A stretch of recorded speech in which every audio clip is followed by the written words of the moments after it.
મંદિરો હર હર મહાદેવના નાદ સાથે ગુંજ્યા। ઈચ્છાનાથ મહાદેવ મંદિરે પોલીસ કમિશનરે પરિવાર સાથે પૂજા કરી। પવિત્ર શ્રાવણ માસની શરૂઆત થઈ ગઈ છે। આજે શ્રાવણ માસનો પ્રથમ સોમવાર છે, ત્યારે સુરત શહેરમાં આવેલ શિવાલયોમાં ભક્તોનું ઘોડાપૂર ઉમટી પડ્યું હતું। ભક્તોએ શિવલિંગ પર જળ, દૂધ, બીલીપત્ર વગેરેથી અભિષેક કરી પૂજા અર્ચના કરી। શિવાલયો હર હર મહાદેવના નાદ સાથે ગુંજી ઉઠ્યા હતા। ઈચ્છાનાથ મહાદેવ મંદિર ખાતે પોલીસ કમિશનર અનુપમસિંહ ગહેલોતે પણ પરિવાર સાથે પૂજા કરી।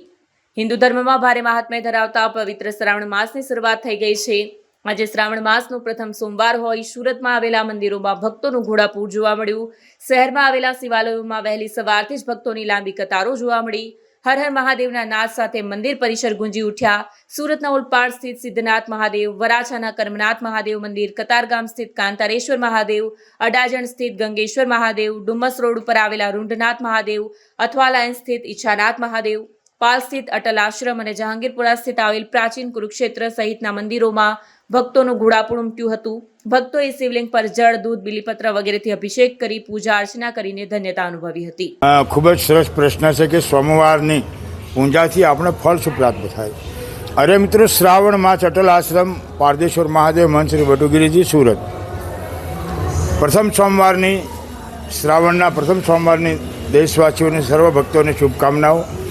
મિત્રો, જાણતા અજાણતા આપણે કોઈ પણ શિવાલયમાં જઈને આજે સોમવાર છે, આવતા સોમવારે પણ જઈ અને મહાદેવની આરાધના કરીએ। એક પુષ્પમ એક બિલ્લીપત્રમ એક લોટા જલ કે ધાર વો દયાલુ રીજ કે દેતે ચંદ્રમૌલી ફલ ચાર। ધર્મ, અર્થ, કામ અને મોક્ષ મળે એવું સરળ પદાર્થ હોય તો એ જલ, દૂધ, દહીં વગેરેથી અભિષેક કરીએ। ઓમ તત્પુરુષાય વિદ્મહે મહાદેવાય ધીમહિ તન્નો રુદ્રમ પ્રચોદયાત। ઓમ નમઃ વગેરે મંત્રોથી અભિષેક કરી શકાય છે, વસ્તુઓ અર્પણ કરી શકાય છે। શિવ છે કલ્યાણકારી દેવતા છે, શિવ છે અજન્મા દેવતા છે। આવો મિત્રો, આપણે ઘણીવાર વિચાર આવે કે શ્રાવણ માસ એટલે શું? શ્રાવણ માસ એટલે ભગવાન શિવની વાતોને, શિવના સત્સંગને, શિવના જીવનને શ્રવણ કરી અને જીવનમાં ઉતારવાથી આ શ્રાવણ માસ બન્યો છે। અને શ્રાવણ માસ જીવનું કલ્યાણ કરવા માટે ભગવાન શિવે, દેવોના કોઈ દેવ હોય તો મહાદેવ છે અને મહાદેવ જીવનું કલ્યાણ કરી શકે છે। આવો આપણે પણ શ્રાવણ માસ નિમિત્તે ભગવાનને પ્રાર્થના કરીએ, આપણા જીવનમાં સુખ, શાંતિ, સમૃદ્ધિ, આયુષ્ય, આબાદી એવં પરિવારમાં સુખ શાંતિ વધે એવી મંગલ કામના સાથે સુરત પારદેશ્વર મહાદેવ મંદિરમાં પૂજનમ સર્વ સિદ્ધિ લભતે। રાવણે કીધું છે કે પારદેશ્વર પૂજનમ સ્વર્ણ વર્ષા કરોંતી। પારદ શિવલિંગની પૂજા અર્ચન કરવાથી એમ કહે છે કે સોનાનો વરસાદ। મિત્રો, સોનાનો વરસાદ એટલે કીર્તિ, યશ, માન, સન્માન અને સમાજમાં તમારી પ્રતિષ્ઠા વધે। આ માટે પારદ શિવલિંગના દર્શન જરૂરી છે અને પારદ શિવલિંગની પૂજા જ સર્વ જીવોનું કલ્યાણ કરનારી છે।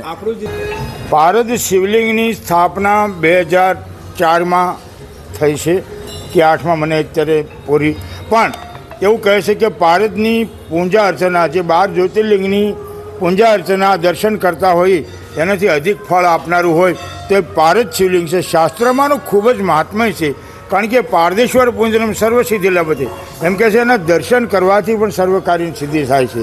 આવો આપણે પણ શિવની આરાધના કરીએ।